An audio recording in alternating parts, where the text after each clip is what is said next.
Hi there, Rob here from the Fluid Product Design team, here today to show you how to build your Fluid Santa Monica bike. The content in this video is also transferable to other Fluid models, most specifically the Fluid Kiwana because they share a lot of components, and it also has mudguards that we're going to show you how to fit as well. The only tool that we're going to need first of all to get the bike out of the box is a pair of snips, and this is just to cut the yellow straps off of the box. We'd always recommend that your bicycle is built by an experienced mechanic or your Anaconda store, but if one is not available to you, then this video will teach you how to build your bicycle so it's safe to ride. So with the bike in the upright position, what we're going to do is use our snips to cut the two yellow straps off. From there, put those to one side and then open the flaps on the top of the box. Be sure to bend the flaps completely out of the way because they have staples in them and we don't want to scratch the bike or yourself when you're lifting the bicycle out of the box. With the bicycle set to one side, do a quick check inside the box because there should be another little small parts box which has got the pedal and owner's manual in it, and also ensure that the saddle and seat post are with the bike or loose inside the carton there, but just be sure not to throw anything away by accident that may be inside the box. So you're now ready to snip off all of the zip ties that are holding the parts of the bike to the rest of the bike, so like the front wheel, the saddle and seat post. When you're doing this, be careful not to accidentally cut through any brake or gear cables, and once they're all snipped off, you can remove the cardboard and the foam packaging that's there to protect the bike in transit. When you're doing this, set aside the cardboard and the non-recyclable foam packaging separately because we recommend that you recycle as much as possible. The main cardboard box that the bike comes in is also fully recyclable, and once you've done all of this, you are ready to start building your bike.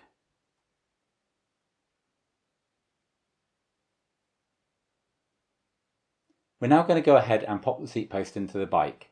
First of all, we want to make sure that the seat post is securely attached to the saddle. This is because if you pop the saddle in there with the seat post loosely attached, there's a chance that the seat post could fall into the frame, and it's very tricky to get it out.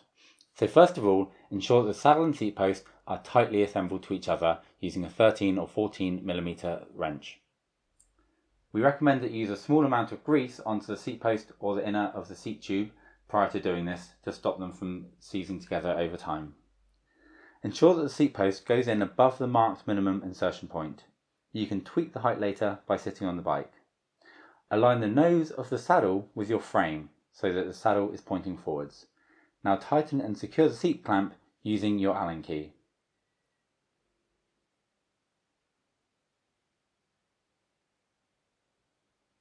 Now that we've taken all the packaging off of the bike, we're ready to start building it. The first thing we're going to do on the Fluid Santa Monica is to install the handlebar stem. To do this, you'll need a 6mm Allen key. Ensure that all the cables run cleanly around the front. If they are twisted, check your forks are facing the right way, with the brake in the front of the fork. Then insert the quill stem and make sure that it goes in above the marked minimum insertion point. On a quill stem, you can adjust the handlebar height, but we'll do that later. Now, tighten and secure the stem using your 6mm Allen key. You can come back and fine-tune the alignment of your handlebars once you have inserted the front wheel to check that the wheel is perpendicular to the handlebars.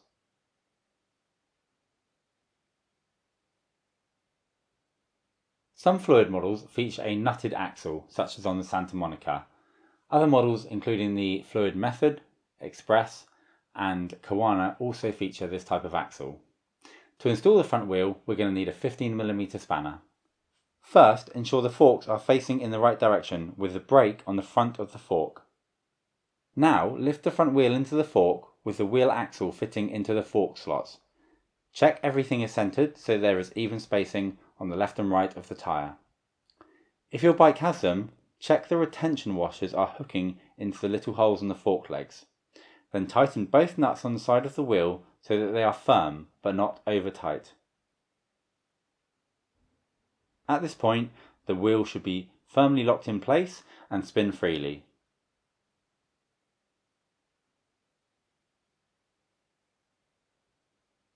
Now that we've put the handlebars in and the front wheel in, we're going to go ahead and install the front mudguard. Not only does this make the bike look great, but it also keeps you nice and dry. To do this, we will need two 10mm spanners and one 5mm Allen key. First of all, take the small nut and bolt out of the parts box that you took out of the bike carton earlier. Undo the nut on the bolt and slide the bolt through the forks. Then from the rear, put the front mudguard onto this bolt and loosely do the nut up with your fingers.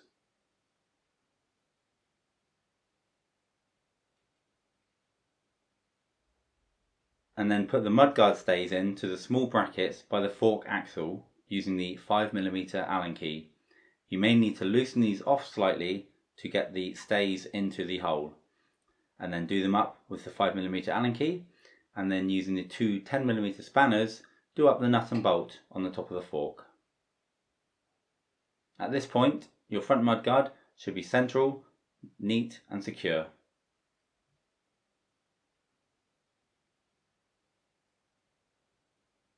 We're now ready to put the pedals into the bike. Now, this is one of the most common warranty claims we get in Australia, where a customer's accidentally screwed the left-hand side into the right-hand crank or the right-hand pedal into the left-hand crank. Be sure when you're getting the pedals out of the box that you note which is left and which is right. This is done on the pedal itself on the thread being marked L and R. To install the pedals, we need a 15mm spanner and a small amount of grease. What we're going to do, we're going to pop a small amount of grease onto the thread of each pedal. Be aware again that these threads are different, and be sure to install the left hand pedal into the left hand crank and the right hand pedal into the right hand crank. This is because the right hand pedal has a standard thread, so it tightens up clockwise as you would expect. Using your fingers, thread it in and get it started before using a spanner and applying any force. For reference, the chain is on the right hand side of the bike. Then repeat on the other side, aware that the left hand pedal has a reverse thread, so we'll tighten in the opposite direction. Once both sides have been tightened finger tight, you can go ahead and use your 15mm spanner using force to ensure that they are tightened safely and securely.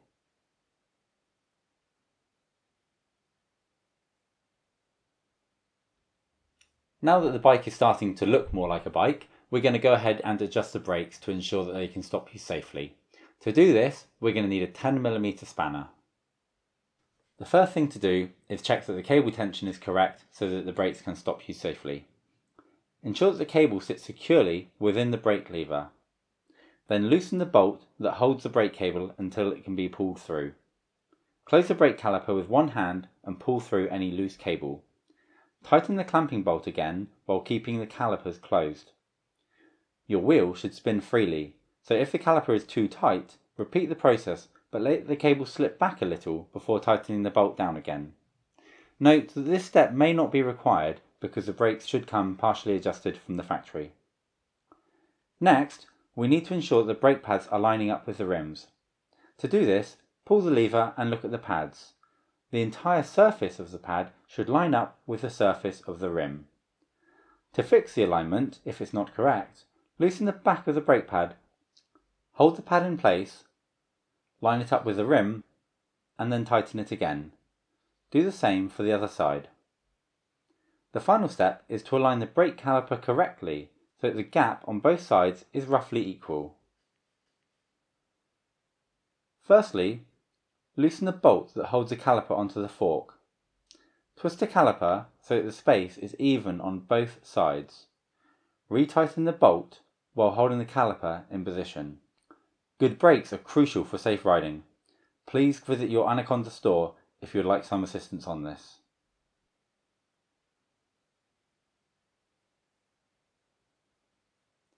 Now we're going to install the rear pannier rack onto your Santa Monica. To do this, you'll need either a star point screwdriver or a 4mm Allen key, depending on the version of Santa Monica that you have.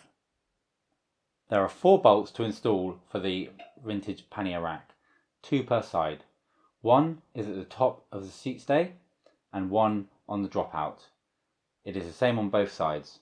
Remove all 4 bolts and then place the rack in position.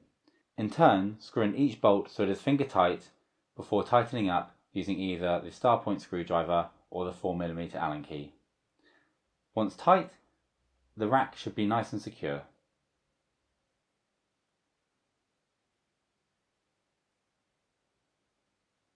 Now that we've installed all of the main components of the bike, we're ready to inflate our tyres and make the final adjustments.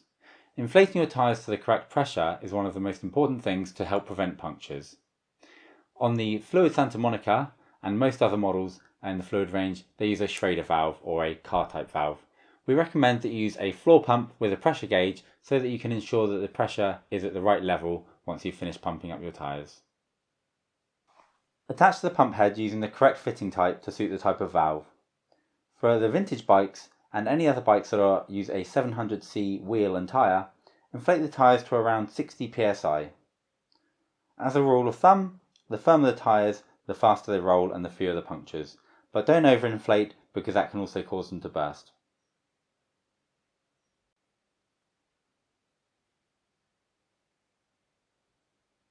Once you've built your bike, the gears should come from the factory already adjusted, but should they not be shifting smoothly or they feel like they're skipping over the rear cogs or the front cogs, then this next section of the video will show you how to tune them up at home with a basic set of tools. The tools that you'll need to look at the rear gears are a 5mm Allen key and a star point or Phillips screwdriver. Keep in mind, this task is a little more advanced, so if you feel out of your depth after watching this video, we recommend contacting a bike mechanic or an Anaconda store for a service. First of all, we're going to check the cable tension in the rear derailleur. To do this, we need to ensure that the chain is on the smallest rear sprocket by moving your gear shifter on the handlebars into the highest gear. On the Santa Monica, this is gear number 7. We're then going to test the tension in the gear cable. If this is tight, you can move on to tuning. If this is loose, then we need to undo the clamp that grips the cable and pull through any slack, then retighten it again and test again. Once this is done, we're going to look at the limit screws on the rear derailleur. To limit the movement on the rear derailleur so that it doesn't shift into a chainstay, you will need to use the upper limit screw marked H, which is located on the rear derailleur. Turning this screw clockwise moves the jockey wheel to the left, and turning it anti-clockwise can move it to the right. With your chain in the second lowest sprocket, adjust the limit screw while rotating the pedal cranks. Keep adjusting until the chain falls into the smallest sprocket. We now need to adjust the lower limit screw. This will stop the chain from overshifting beyond the largest sprocket into the spokes. You will also have a spoke protector on your bike that will also stop this from happening. Shift the rear derailleur into the largest sprocket and adjust the lower limit screw until the centre line of the top jockey wheel is directly in line with the sprocket. Turning the lower limit screw clockwise will move the jockey wheel to the right, and anti-clockwise will allow further movement to the left. The final step is to fine-tune the shifting through the range of gears by adjusting the derailleur cable tension using the barrel adjuster on the rear derailleur. To do this, shift the chain onto the smallest sprocket and try to shift to the second sprocket by changing the gear on the handlebar. If when shifting this gear, the chain does not move up onto the second sprocket, we need to rotate the barrel adjuster on the rear derailleur anti-clockwise to increase the cable tension a little bit. Always try to do half a turn at a time. When you have it working fine between gears 1 and 2, check the shifting across the range of the rest of the gears and tweak the barrel adjuster as necessary until all gears are shifting smoothly. If you have too much slack in the cable for the barrel adjuster to do the job, you'll need to pull the slack through as in step 1. So now your Santa Monica is ready to ride. We've assembled it, we fine-tuned it, you just need to adjust the saddle and handlebars so it's nice and comfortable for you to ride.